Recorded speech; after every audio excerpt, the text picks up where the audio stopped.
I'm very sorry, Mrs. Lawrenson. Please, it can't be true. I'm so sorry. How did he pass away? Well, he disappeared up his own arse.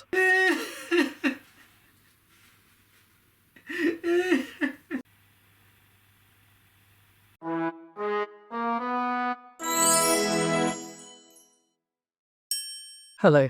Just in case it needs pointing out, I clearly haven't disappeared up my own arse. Not literally, anyway. Last week, I was interviewed by the BBC about my YouTube channel. As I've said in the About section, if just one person feels supported by any of my videos, my work is done. Yesterday, someone commented on one of my videos and said that they found out about my channel through the BBC article. So while it's nice to pretend that I'm famous, the ultimate prize is to help other autistic people understand and embrace their autistic selves, and to welcome them into the autistic community. Autism articles featuring me are like buses. One I wrote for West England Bylines about autism assessment waiting times has just been published as well. Last November, the Oxfordshire Adult Autism Diagnostic Support Service, OAADSS, closed to new referrals. Its website states that its current waiting list of over 2,000 people will take over 18 years to clear. 18 years? I mean, I waited 41 years for mine. But seriously, after my referral, I only waited 20 months for my assessment. Can you imagine asking for an autism assessment and being told that it will take 18 years before you're even referred for an autism assessment? I feel partly responsible, as greater autism awareness means that more people are seeking a formal autism diagnosis. However, the solution is obviously not to stop raising awareness. The solution is to invest in more resources so that autistic people are assessed and supported much sooner. As I wrote in the article, finding out that I'm autistic and have ADHD has been absolutely life-changing. Instead of internalizing my inability to do what other people do with ease as a personal failing, I have accepted that I'm different. My diagnoses have enabled me to seek reasonable adjustments at work. This is why Oxfordshire's 18-year waiting time for an autism assessment is so tragic. It will prevent people gaining support when they need it, but more significantly, it will prevent people from finding out who they are. I've been asked to write another Autism article, and I thought it would be crafty or lazy to use it as the script for the rest of the video. So,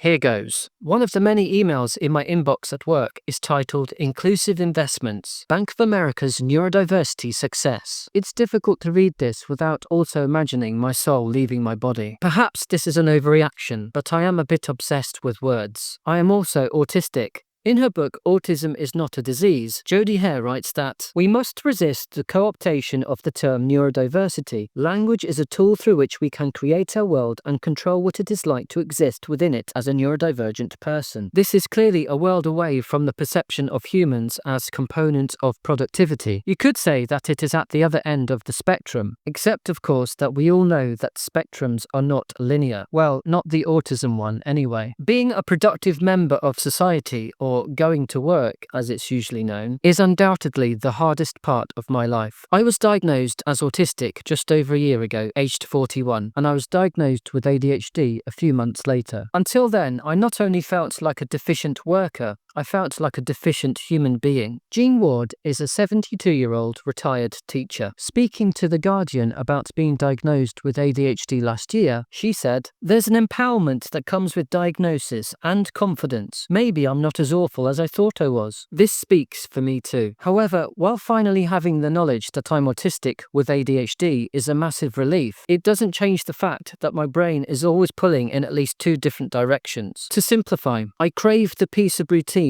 and I crave the excitement of novelty. With this in mind, literally, it makes absolute sense for me to invest so much time and energy in a YouTube channel. Over the past 14 months, I have made 35 videos, 40 if you include the live streams and the one I'm making now, and I have accrued 28,000 views in total. To put that into perspective, the highlights of the recent Liverpool-Man United match had 165,000 views within 16 minutes of them being uploaded. The threshold for being a paid YouTube content creator is 4,000 watch hours, and I'm currently at 2,000 watch hours. But this is missing the point. While I can dream about making a living by making fun videos, I'm already enjoying the reality of being part of an online autistic community. As the autistic saying goes, I like like being alone, but I don't like feeling alone. Making YouTube videos is a way to connect with other people, which helps me to deal with the anxiety and depression I constantly feel in a world not designed for me. I have responded to hundreds of comments about my videos from autistic people around the world, and I have felt validated and supported by other autism YouTube channels, such as Adult with Autism, Autistic Jenny, Creative Autistic, and Proudly Autistic. These are the ones that I mentioned in the article, but I could have mentioned Dana Anderson,